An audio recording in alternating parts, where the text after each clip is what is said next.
So, you've got J.K. Rowling, a woman who wrote some of the most critically acclaimed and best-selling children's books of all time. Her books have sold more than 400 million copies worldwide, and she's the first and thus far the only person to become a billionaire as an author. Harry Potter, as a brand, is worth $25 billion when all is said and done. Now, that's an amazing accomplishment. So it's more than a bit depressing to me to see J.K. Rowling tweeting out stuff like this. For those who think fascism is an edgy accessory. And she links to an article about the massively unfairly maligned PewDiePie, who is currently in trouble with the media for being an anti-Semite because he dared to make some jokes that, if you remove them from their context completely, could be construed as anti-Semitic. And PewDiePie's millions of fans, are they buying into this narrative that the press is putting forward? No. His latest video addressing the controversy has over 650,000 likes and only 5,000 dislikes, and it'll probably be a lot more than that by the time this video you're watching right now actually goes up. In fact, I know from checking a moment ago that it's actually gone up significantly from there. So his fans are overwhelmingly standing behind him. And they should, because the case the media has built against him is 100% bullshit. It's old media attacking new media. It's the lumbering dinosaur of irrelevance lashing out against the next phase of evolution. PewDiePie is basically their worst fucking nightmare. He's one guy with no masters holding his leash who is basically accountable only to himself. And he's making boatloads of money by giving people content created solely by his own passion. This is a guy that someone like J.K. Rowling should be lauding as a self-made creator and praising for his accomplishment. But instead, she's calling him a fascist because a dishonest media has convinced her that he's the bad guy.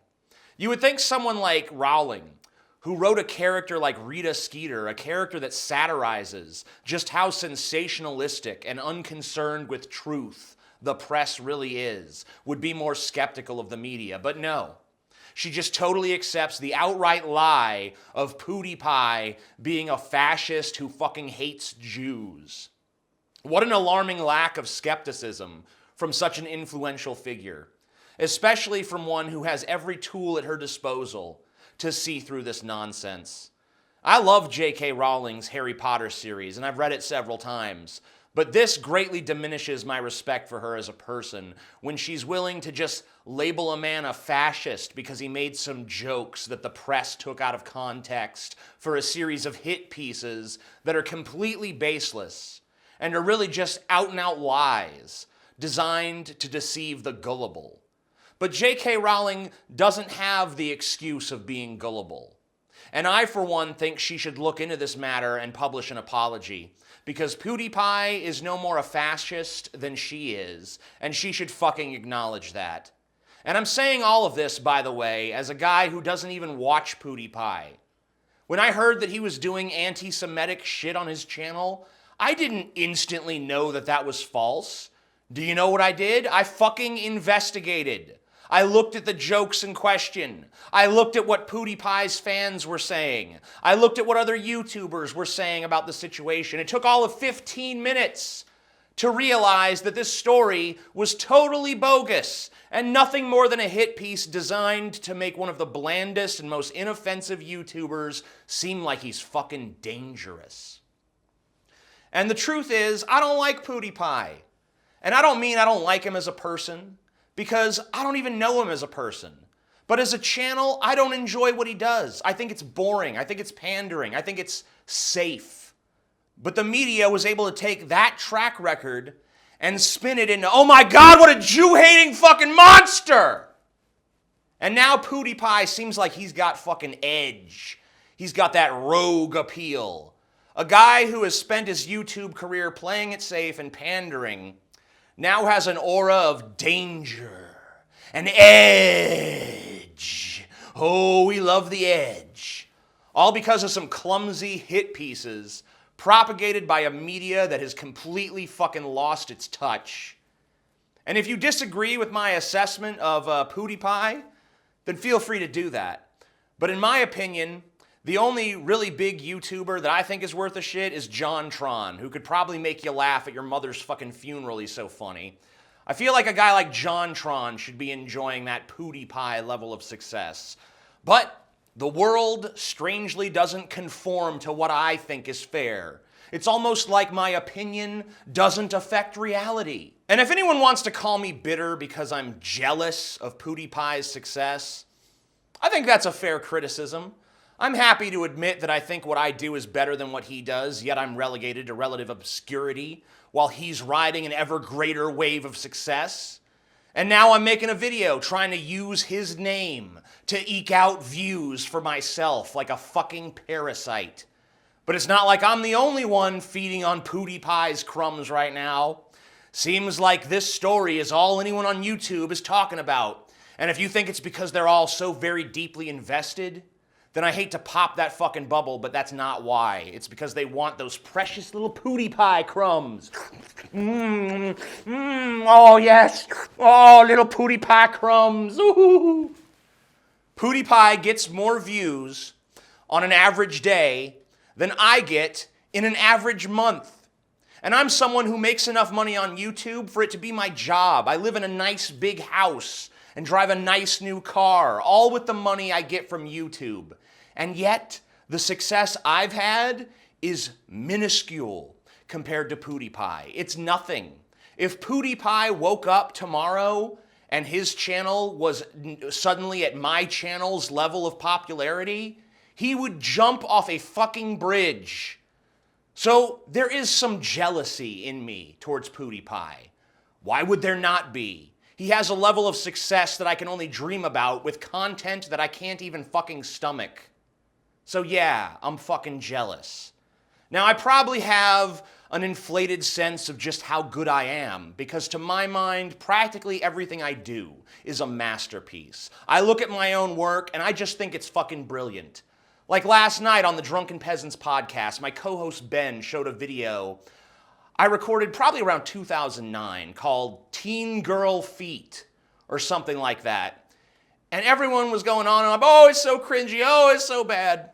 But I was really enjoying my own performance. I was like enraptured with it. I'm not afraid to tell you guys that I watch my own videos all the time and just marvel at myself. So I don't have a healthy or realistic relationship with my own content at all. Obviously, a lot of people do think it's good, but I'm clearly not objective because I think it's all just great. I would watch myself over almost anyone else on this site, and I usually do. In the past, I've said when people ask me what my favorite video of mine is, I always give them this I can't choose because I don't watch my old videos. But that's a lie. The truth is I can't choose because with only a few exceptions, I love all of my videos. Because my videos are an extension of me. And I love myself. I love being me. I love everything about it. I love my face, my voice. I love my body. Do wish I had a bigger dick, but I'm learning to accept the micro penis, so it's okay. But I'll be totally honest, I've never learned to accept anyone else succeeding above me. I'm like Daniel Plainview. Anyone who is above me, I tend to automatically view them as a piece of shit. Now, I'm self-aware enough that I recognize that just because I feel that way doesn't mean it's reality.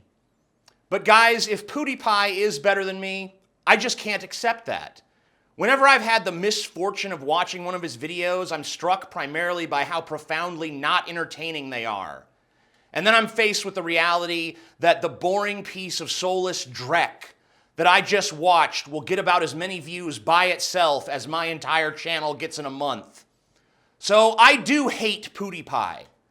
I hate it, and I feel tremendous amounts of sheer, bitter, petty envy towards it. And why do I bring all of this up? Because I'm in a position where I truly have a vested interest in wanting PewDiePie to be fucking anti-Semitic and a racist and a fascist. But I didn't let that cloud my judgment. I looked into the accusations, saw they were false, and now here I am letting all of you know that they're false.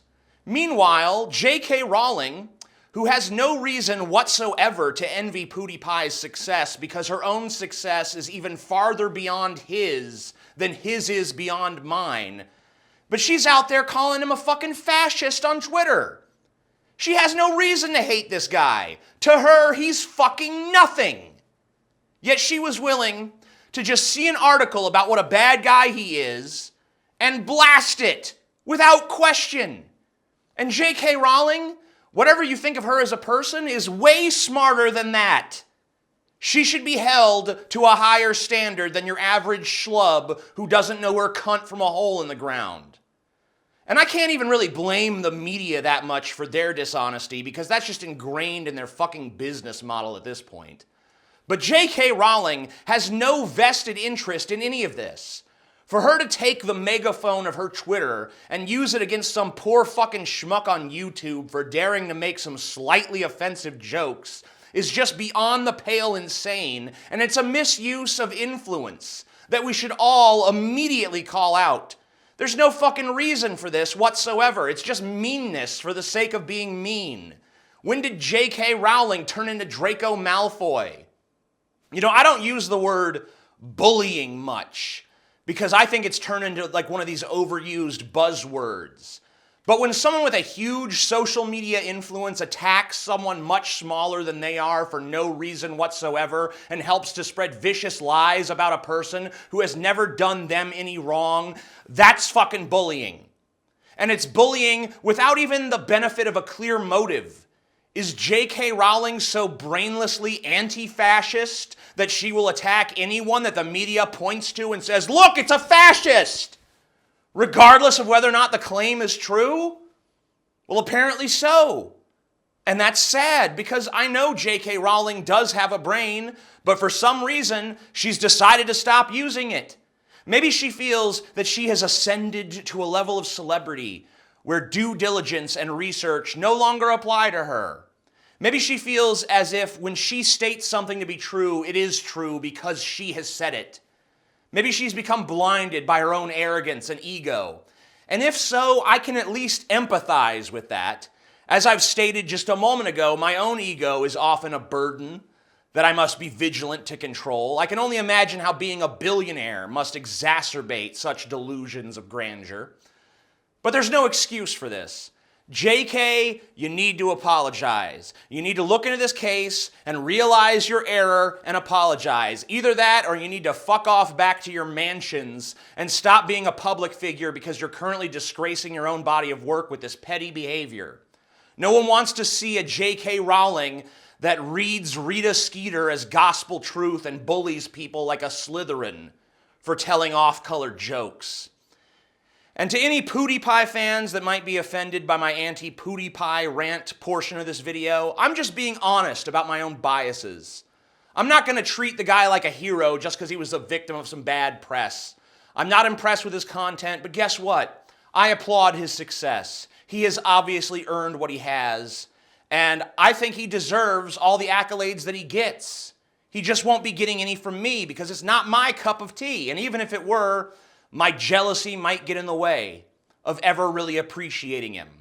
I think that most people probably wouldn't admit that jealousy, but I will, because unlike our dishonest media, I can admit my fucking biases. Now, the sad thing about all this is that it's very obvious to me why the media is attacking PewDiePie. As I said earlier, it's because he's a threat to their business model. They don't want you watching independently created content. They want you watching and reading their garbage. And we hear all these people bemoaning the rise of fake news and how people need to trust the media again because we need that journalistic oversight like we had back in the good old days. News was all about separating facts from fiction. And we've lost that now by turning our backs on the mainstream press. That's their fucking narrative. But this very same mainstream press can't cover a fucking YouTuber accurately. They can't cover accurately the content of videos that anyone can just go watch. But we're supposed to trust them to cover the president or politics or anything? Ironically, their attack of PewDiePie highlights exactly why they're fucking irrelevant. Because truth doesn't matter to them. Because they are fake news. And that doesn't mean the alternative media is any better by default. Because guess what? It just means they're no worse. That's all it means. Because what's the difference right now between the Wall Street Journal and Alex Jones? Wall Street Journal says PewDiePie is an anti-Semite, and then they're running ads for fucking Volvo or whatever. And Alex Jones is saying people are possessed by demons. And then he runs an ad for some shitty muscle supplement. I mean, what's the fucking difference there? Nothing. Nothing. Both are selling ads on lies. The Wall Street Journal and Alex Jones have exactly the same amount of credibility. None. But you know who does have credibility? PewDiePie! He's not running a news channel. And in fact, as far as I can tell, he almost never even talks about news. But he makes entertainment, and the numbers don't lie. He is entertaining as fuck to a fuckload of people. He's so entertaining that his videos routinely just get 5 million views. That's just fucking average. And he's putting them out quick, too. Boom, 5 million views. Boom, 5 million views. Boom, 5 million fucking views. Like it's easy. Like it's nothing. It's not nothing. Believe me, it's really fucking hard to get 5 million views, let alone do it boom, boom, boom consistently, one after another. You have to admire that sort of fucking talent, even if you don't get what all the hubbub is about. According to the Wall Street Journal's website, they reach 20 million viewers a month. Well, PewDiePie does that in 4 videos. And he's got 53 million subs. That's 53 million people who have come to his channel and said, yeah, I want more of this. I've already told you that I'm jealous. You know that. But you know who else is pretty fucking obviously jealous? The Wall Street Journal and all the other hacks in the mainstream media who don't have a fucking shred of journalistic integrity between them. To not run libelous stories that PewDiePie should probably fucking sue them over, by the way. Being butthurt about PewDiePie's success is not a good reason to lie about him. It is, in fact, quite disgusting. And that's my final word. Now, if you like my shit, even if you disagree with my delusions of megalomaniacal grandeur, you should thumbs up this video, subscribe to my channel, share this stuff, all that good stuff, follow me on social media, and buy my shirt. It's me as a skull, and it's done all in watercolor, which I think just looks fantastic.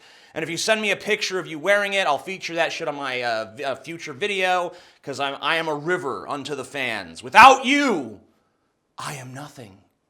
I'm TJ Kirk. Peace the fuck out.